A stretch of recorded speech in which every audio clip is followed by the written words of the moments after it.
Welcome back for part 2 of my HKMLC 75-inch smartboard review. In part 1, I kind of showed you how the smartboard worked and everything that you can do with it. And in part 2, we're going to be taking a little bit of a deeper dive. We're going to be going into how good the picture quality is in different lighting situations. We're also going to be doing some gamings, whether that be on my Xbox Series X console, as well as the tablet portion of the smartboard and the PC portion. We're going to be pushing it to its limits. The smartboard does have a 60 Hz refresh rate as well as an 8 millisecond response time, so I'm expecting the games to be pretty smooth. I'm also going to show you what the monitor looks like connected to a MacBook Pro, and you can also hook up multiple extra monitors to the smartboard to kind of extend your experience. There's a lot of really great information in part 1, so if you haven't checked that out yet, I will be putting a link in the video description, and if you guys want to pick this up, I will also be putting a product link for this in the video description as well. So just to give you a little recap in case you're not going to go watch part 1, this is a 4K ultra high definition display. It does have tablet capabilities, just like your smaller tablet. You can use your fingers or a stylus. It has a whiteboard functionality, and it's also got a built-in 11th gen Intel Core i5 PC. It also does come in smaller sizes other than the 75-inch if this is just a little bit too big for you. So let's start off with the console gaming. So as you can see in the top right hand corner, it says it's at 3840 by 2160 by 60 Hz. So right off the bat, the picture looks amazing, and because it's a matte screen, it helps keep that glare down if you're in a brighter environment. So let's try out some PUBG. So everything's looking pretty smooth so far. Again, we're at the 60 Hz refresh rate. Everything seems to be moving pretty smooth, and I do not feel like there's any lag. Moving around the cursor, everything is very responsive and smooth, so you should have a pretty good gaming experience.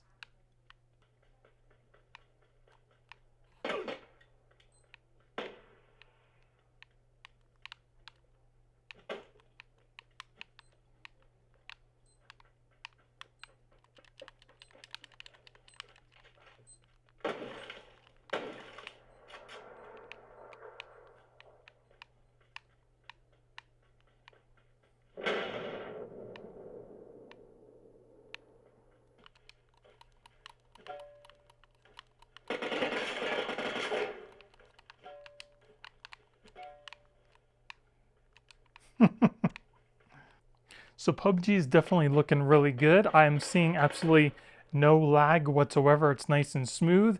So you should have a pretty good gaming experience playing first-person shooters. Now the speakers on the smartboard do get really loud, so I kind of only have them up about 25%. So you can kind of get a little taste of how loud they get, but still hear me.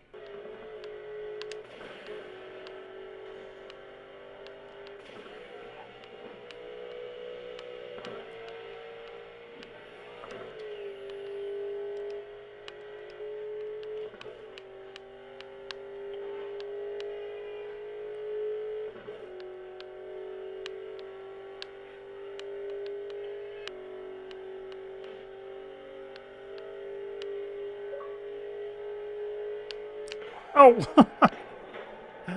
That's what happens when you don't pay attention to the road. So even with the screen moving as fast as it is, I didn't see any ghosting. I don't see any issues with performance. Everything seems pretty smooth. So no matter if you're playing racing games or first-person shooters on the smartboard, you should have a pretty good gaming experience on console.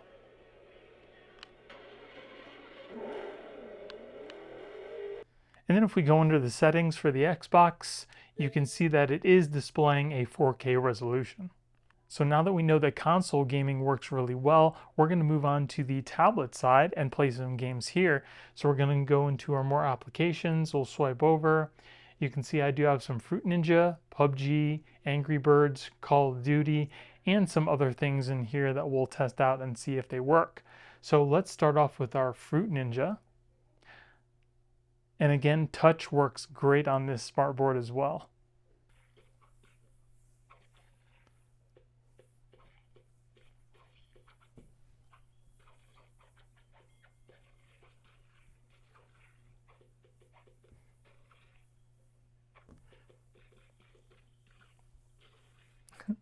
So that is super cool. Now there is a slight bit of lag, but the game is still absolutely playable.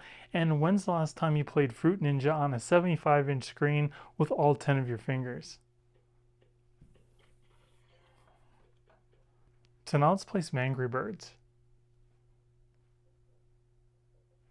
This is one of my favorite games to play on a tablet, and I'm sure kids would absolutely lose their mind if they got to play it on a 75-inch screen.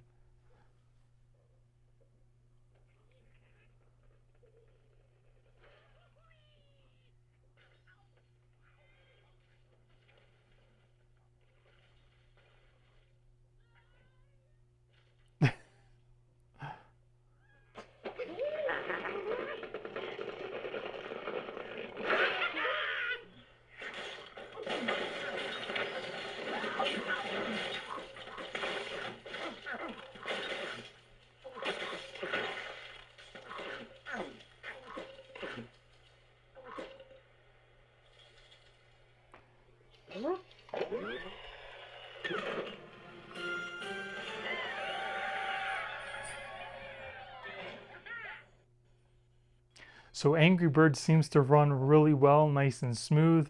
And again, for kids to play this in the classroom on this big screen would be amazing.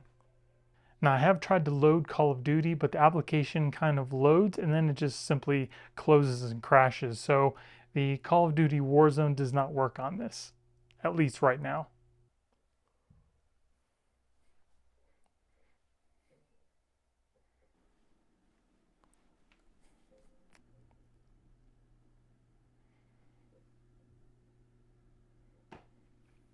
And it just closes. So now let's see how well, if at all, PUBG will run on this smartboard. All right, so PUBG finally loaded, and I just want to show you the graphics settings that I'm sitting on right here. So HD is the highest that we can go on the smartboard with the frame rate of high. We've got our style, which doesn't really matter at all. So we'll go back into our game. And just like on your mobile phone, you need to use two hands to kind of move around, which is pretty interesting to play on such a big board. But as you can see, it's running pretty smooth. The graphics aren't that great, but you can still play the game. And if you can find some way to get a controller to work with this game, because you can link an Xbox controller up to Bluetooth with the smartboard, you might be able to play this game with that as well. But as you can see, everything is pretty smooth. It's running normally. So the game is definitely playable. You just won't have the best graphics. Now I also tried to play Xbox's cloud gaming through their Xbox app, but for some reason on the smartboard, there's no option for cloud gaming. Now just like a regular Android tablet, you can go into the Google Play Store and scroll through multiple applications and games. For the most part, the majority of them will work, but there are some applications that just won't install on the smartboard. Let's try out Google Earth.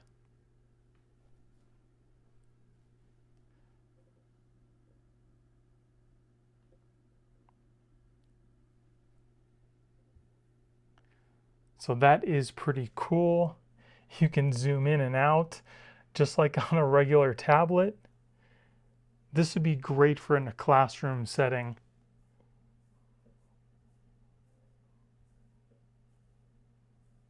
Everything seems to be running fairly smooth. And it's got a really great picture, especially on the 75-inch screen. That is really cool. And then of course we also have some streaming services like Netflix. We also do have YouTube, of course, which works flawlessly. The one thing I couldn't get to load was Disney Plus, which was kind of weird. It won't even let you install the application. It just says it doesn't work with your device. But we have Plex, we have Teams, Zoom, and you can also load Prime Video and Paramount Plus. Now, in case you're wondering how well the CPU performs in the tablet mode, let's run a Geekbench.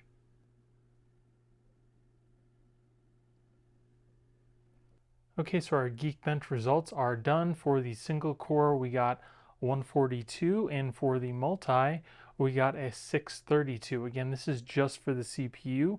We're going to be doing the GPU in just a second, but if we go over to the multi-core, you can see where the smartboard ranks in comparison to smartphones such as the Galaxy S23 Ultra, the Plus, the regular 23, the Fold.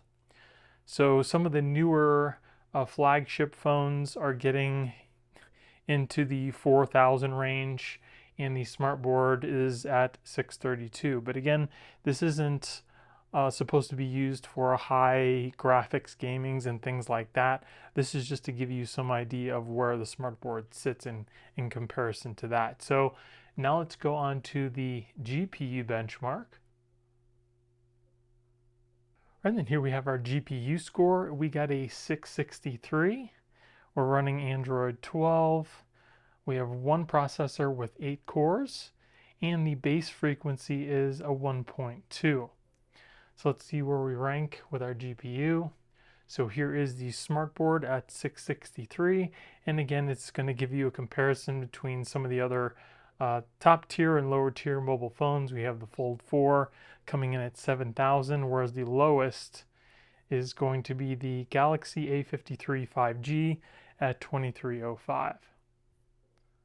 So now one other thing I wanted to test out is if the tablet is capable of playing 4K video clips, because if you have a external hard drive like I have hooked up here using the USB Type-C or the USB, you want to be able to know that you're going to be able to play some video files. So I have one of my reviews that I did on the smartboard for part 1. It is in 4K, so we'll see how well that runs. That's right here. We'll click on that.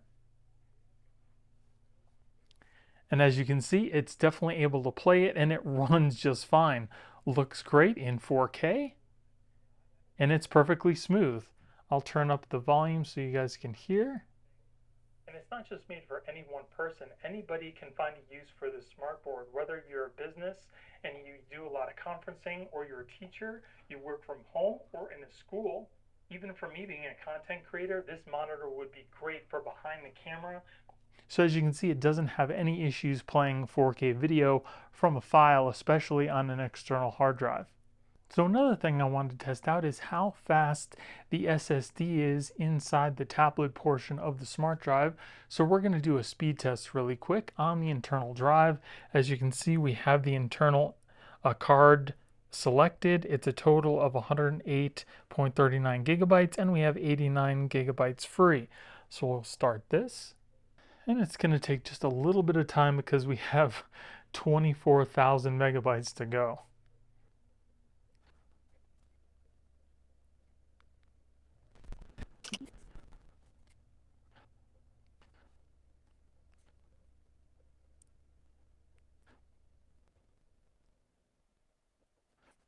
All right, so here we have our results for our read and write test. We got 99 megabytes a second for the write and 242 megabytes for the read.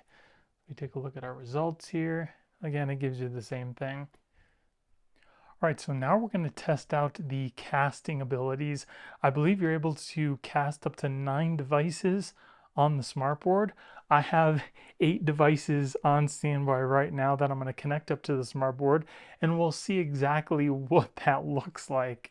So I am on the eShare app that's built into the smartboard, and now I'm going to go ahead and connect each device. So here is my iPhone 14 Pro Max. So you can see it's casting the screen.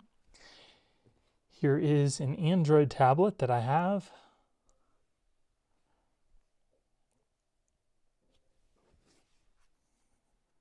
Here is an iPad Air.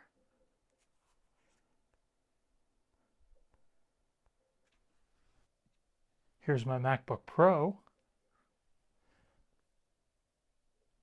Here's another iPad Air. Here's an Android tablet. Here's another Android tablet that I have. All right, so here we have 3, 6, 7 devices connected. If you want to display one as a huge screen, you can simply just tap on it. You can mute it, or you can make it go full screen, like I will on my tablet here, and it just blows it up to the main screen and kind of gets rid of all the other ones that are connected. If you want to minimize that back, you just push that button, and then it displays, or it tries to display the best that it can, all the devices connected at one time. And if you want to simply just disconnect them, you can just hit the X button here. We'll close this out, and it kind of gives more real estate for some other devices. But that is pretty cool.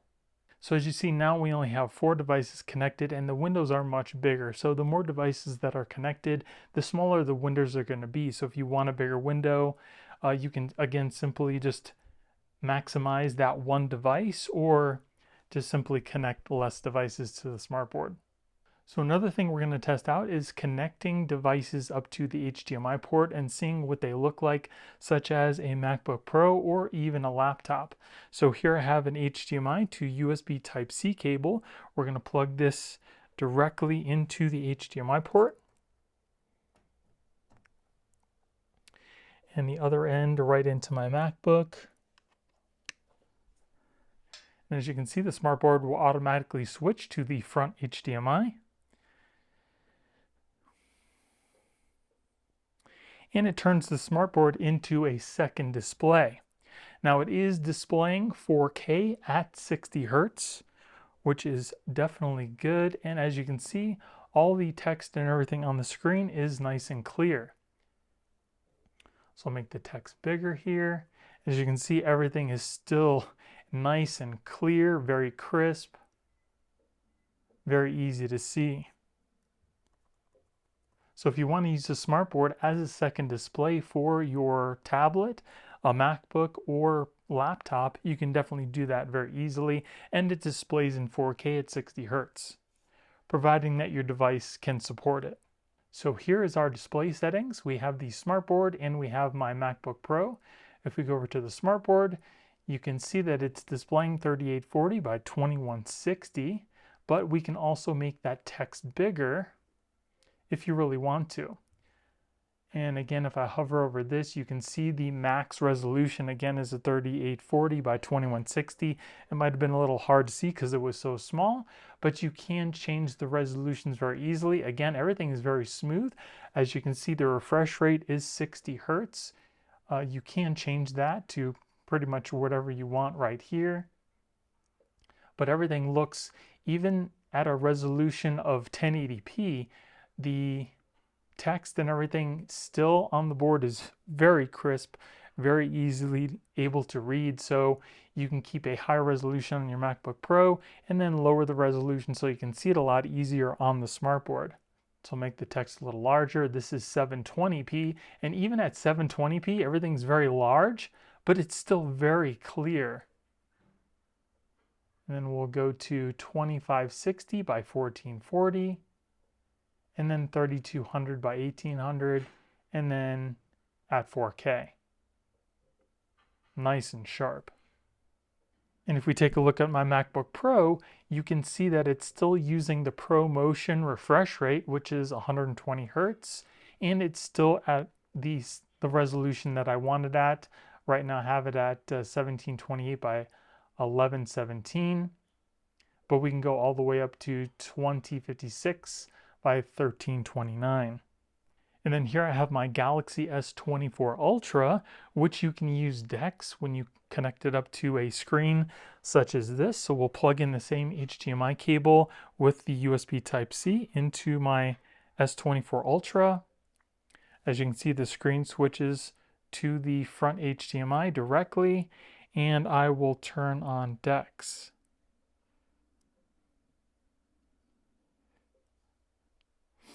So as you can see, Samsung DeX just started.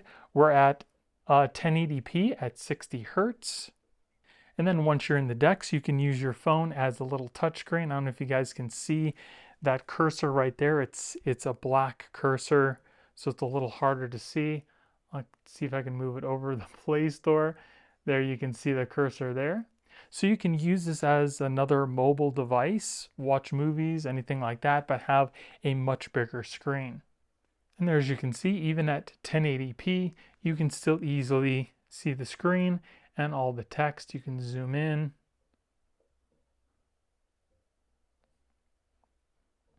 It's just very convenient to carry your phone around as a mobile PC and have such a big screen to use it on. Now, just like you can connect devices up to the smartboard to use this as a second monitor, because this has a built-in PC, you can also connect the PC up to other things to extend the smartboard. So I'm going to connect the smartboard up to my projector, which will give us the 75-inch screen on the smartboard, as well as a 150-inch extra screen. All right, so here I have the smartboard connected up to my projector. I've turned off some of the lights just so you can see the projector a little bit better, but I've also connected up a wireless mouse and keyboard so you can kind of just sit back at your desk or your couch or whatever and operate the PC without having to, touch the screen. So here you can see the cursor is on my projector, and if I go over to the side, it's now on my smartboard. So we'll open up Chrome on the smartboard here, and we'll move it over to the projector. So now you can see we have Google on the 150-inch screen, and then we can also do some other things over on the smartboard. We'll open up this web page. So now we have a couple web pages open. So now you have a ton of real estate to do whatever you need, whether, like I said, you're in a conference room, you're using it for content creation, or even if you're a teacher in a classroom. Now, if we take a look at the display settings, I just want to show you that it is displaying in 4K at 60 Hertz. So we'll bring this over here. So there's our displays. I'll identify them. There's screen 1 and there's screen 2. So we'll click on screen 2 to see what you can do here. So as you can see, the resolution is being displayed at 3840 by 2160. That's 4K. And I just want to show you that it is also at 60 Hertz. So to show you that the PC is capable of outputting 4K at 60 Hertz, here, as you can see, we are on the smartboard information right here. It's displaying 3840 by 2160 at 60 Hertz, 8 bits. You can also change the refresh rate for the smartboard. And if we scroll up, we can change to our projector. And again, it's still showing 3840 by 2160 at 60 Hertz, 8 bits. And you can also change the refresh rate for that. So if you need to hook up the smartboard to some other monitor, the PC is definitely capable of outputting 4K at 60 Hertz. So now we're going to take a look at the screen's contrast ratio. I'm going to turn off all the lights. I've got this pure black background here that we're going to use for this test. We're going to see if there's any light bleed as well as any white haze on the screen. So there is a slight bit of haze on the screen in a totally dark environment with a totally black screen if you're looking at the screen dead on. Now, you're not going to really have this situation much where you're going to be in a totally dark environment with a totally dark screen with nothing on it, but this is just to give you an idea of what the contrast looks like. Now, if you're looking at the screen off center like we are now, the haze definitely is a lot more than it would be if you were looking at the screen dead on. But again, you're not going to really be in this situation where there's absolutely nothing bright on the screen. Now, as far as light bleed goes, if you're looking at the screen dead on again, you really will only see the light bleed very slightly, but I think it's a lot worse in the camera than it is in real life. But on camera, it's showing like little spots of light bleed down at the bottom of the screen, but pretty much the rest of the screen looks perfectly fine. Again, if you're watching something on the screen dead on, you're not going to really see these spots as prominent as you would from what you're seeing on the camera. In real life, it's not that drastic. So now let's put a little bit of brightness on our screen just so you guys can see what the difference is. So again, this was a picture. So here, as you can see, everything's nice and bright. It looks, the screen looks absolutely beautiful when there's a bright spot on the screen. We'll go back into our web page here, kind of minimize this so you guys can see. So in the middle was the pure black. Around the edges is the gray portion of the application itself. And as you can see, you can't even see the light bleed on the bottom of the screen anymore. So even if there's a slight bit of white on the screen, you totally won't even see those light bleed spots anymore. So it's really not something to even worry about. And then something else I like to demo when I'm showing off the screen's contrast are these moon videos, because it's a perfect example of what the contrast ratio looks like when there's a combination of dark and light on the screen, which is a very realistic situation, especially if you're going to be, watching movies or, things like that on the screen. So again, the contrast ratio looks really nice. There is, again, a slight bit of haze if you're off center, but for the most part, it does a pretty good job at separating the darks from the whites, even though there is a slight bit of white haze. The picture still looks amazing, especially in 4K. So now you can definitely see what I was talking about when I was saying that a totally dark environment with a totally dark picture is not very realistic, and it's not something you really have to worry about, because 99% of the time the screen is going to have something that's lit up bright along with the darker portions of the screen. And as you can see, the screen still looks beautiful. And as far as the viewing angles are concerned, you can pretty much almost go 180 degrees, and there's absolutely no brightness degradation whatsoever. So no matter where you're sitting in your classroom, your conference room, or your home, you're going to be able to see the screen perfectly fine, pretty much from any angle. So while we're on the PC side of the SmartBoard, again, we're going to be doing some tests just like we did the Android tablet side. So we're going to be doing a disk speed test to see how fast the SSD is inside the PC, as well as play some games to see what it can and cannot do. And for those of you who want to know more about the technicals of the PC, I'm going to show you that, as well as some of the Geekbench scores. So first off, let's see what the speed of the built-in SSD is. So here is the C drive. It's kind of separated into two separate drives, 50 gigabytes each. I'm sure that you could combine all that if you wanted with some hard drive software.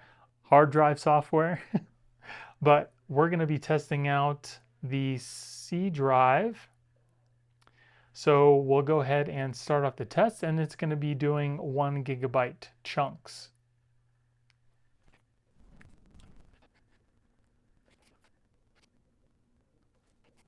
So here are the results of our internal drives. We're getting 514.13 megabytes a second for the read and 477.52 for the write. That's definitely respectable. It's definitely not as fast as some of the NVMe drives, but for what you're going to be using this SmartBoard for, it is definitely plenty. So now if you're interested to see how fast the USB Type-C ports are in the front and on the PC itself, I've got my SSD connected to the front port. We're already on the drive itself, and we'll start our tests.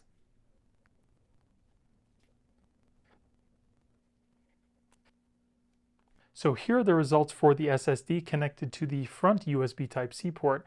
We have 43.55 read and 43.79 write. Now this SSD is capable of doing around 500 megabits per second, but as you can see here, it's being bottlenecked by the USB Type-C. So let's connect it to the USB Type-C port on the PC, rerun the test, and see if there's any difference.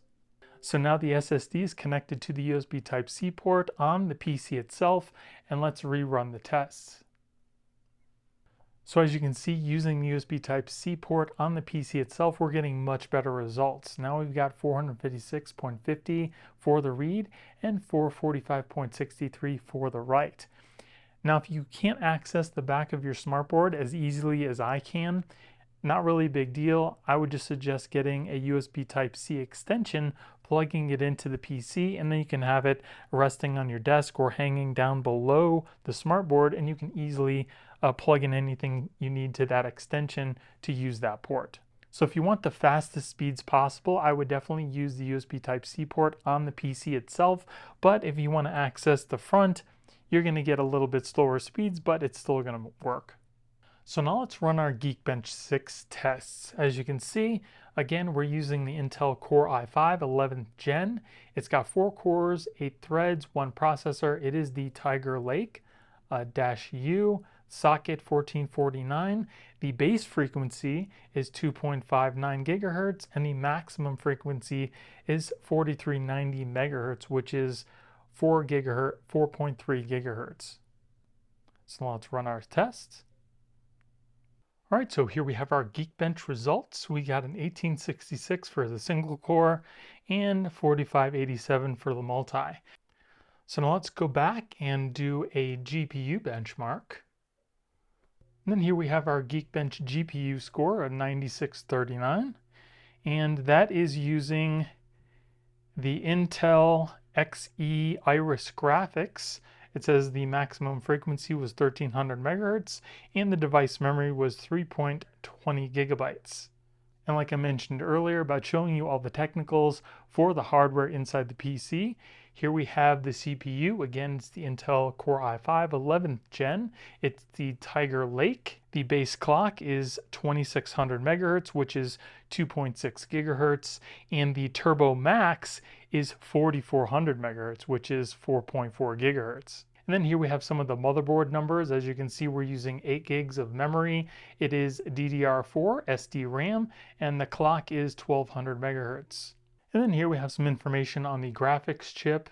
It's using 128 megabytes for the video memory.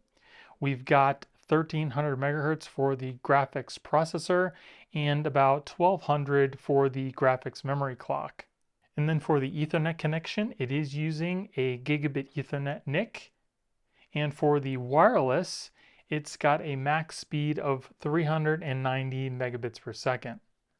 And let's do an internet speed test. I do have the PC connected to my Ethernet port, and I do get gigabyte speeds.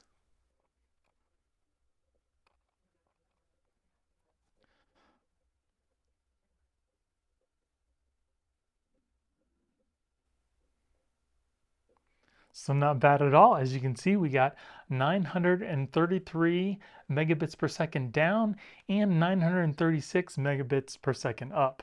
Now, one other thing I do want to let you know about the USB Type-C ports on the front and on the PC is they only transmit data, not video. So if you try to hook up your MacBook to the USB Type-C port, it's not going to be able to display anything on the smartboard as if it was an external display. And the port can also be used to charge up small devices, but it doesn't seem to charge up my tablet or my phone. So now that we have all the technical data out of the way, let's try to play some games. So the first game we're going to try to play is StarCraft. Now, I know me and my friends used to play StarCraft a long time ago. It's a very low graphics game, so it shouldn't have any problems running on this PC, but we're going to try it out anyway.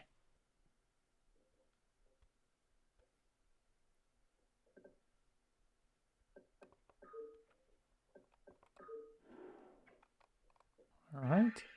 Let's go to our menu, options, game speeds all the way, video, full screen, monitor, gamma correction, HD graphics. Okay, everything looks as good as it's gonna get. All right.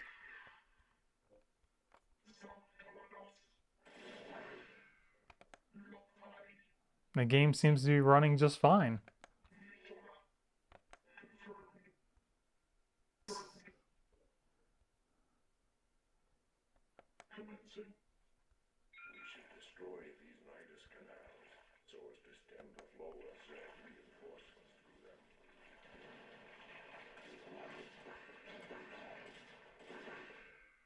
Yeah, I don't see any problems with it running StarCraft.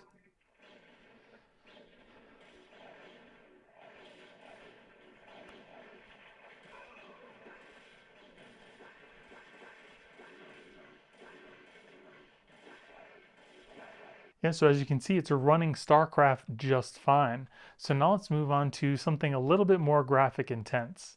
So another game I really enjoyed playing back in the day was Portal 2. If you've never played it, I would definitely recommend it, and I still think it holds up to this day.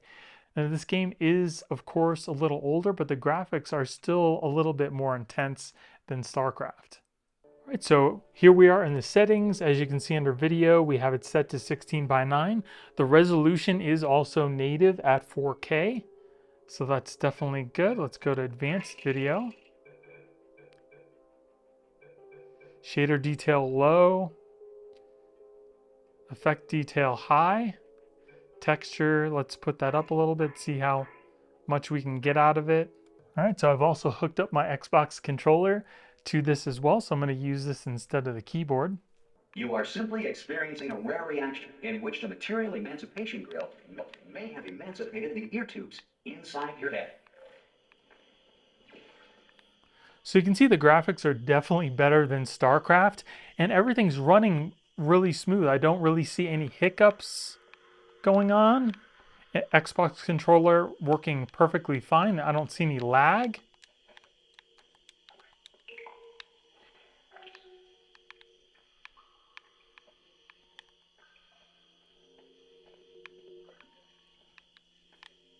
Oh, there was just a little bit of lag. But again, I did raise up the detail for the models, as you saw, to high. So if you want a perfectly smooth experience, you might want to lower that down just a little bit. But for the most part, the game is totally playable. And as you can see, the graphics aren't really that bad. Hey, you made it! There should be a portal device on that poke. Hello?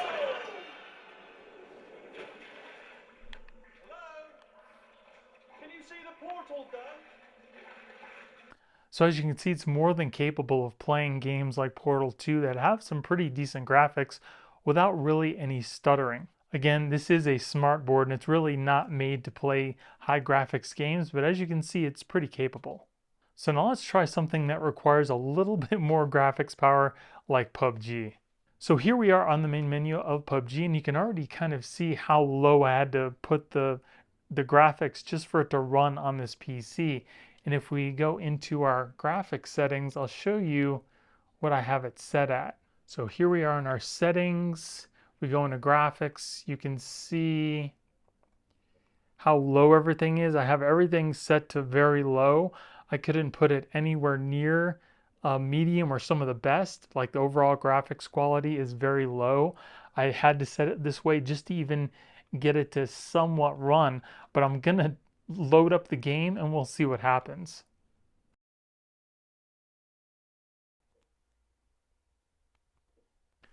And it looks like the game crashed.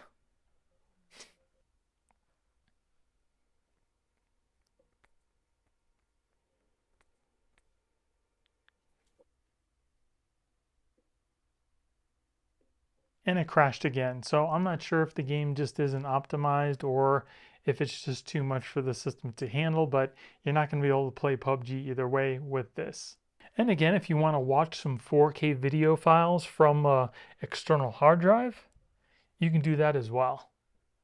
Today I've got for you a really useful piece of tech that you might not have ever seen before. This is the HKMLC 75-inch smartboard. Now I've had a chance. Works without any issues. Now, even though this does have a PC and an Android tablet built in, just like the Android side, you're not going to be able to install some of the applications, which means some of the streaming apps you might not be able to install, like Disney Plus, but you can still hook up a Fire Stick to this and use that for all your streaming. All right, so I just plugged in my Fire Stick, and as you can see for the display, we are running up to 4K. Picture looks nice and clear, and now you have all of the applications that you might not have been able to load on to the Android tablet side of the smartboard. We've got our YouTube, Disney Plus, Plex, Netflix. Everything's running very smooth, and you have the controller that you can use to control the Fire Stick, and if you get an external attachment or if your controller supports it, you can also turn the smartboard on and off. So as you saw, this smartboard is pretty capable between the Android system and the PC. I think it can do a lot more than what it was originally intended for, but that's definitely a good thing because everybody has different needs and wants for the smartboard. So I hope this video gave you some insight on what the smartboard can do and what its limitations are for the scenarios that you might be using it for. And if you guys want to pick this up, I will be putting product links in this video's description. And if you do pick one up, let me know what you're going to be using it for in the comments. And I definitely recommend checking out part 1 of this review because you'll find out more about what the smartboard can actually do and how everything functions. And if you want to check that out, just click on the video you see on your screen right now. If you guys enjoyed the video, it would really help out the channel if you gave me a thumbs up and consider subscribing. Thank you all for watching. I hope you have a great day, and I'll see you in the next one.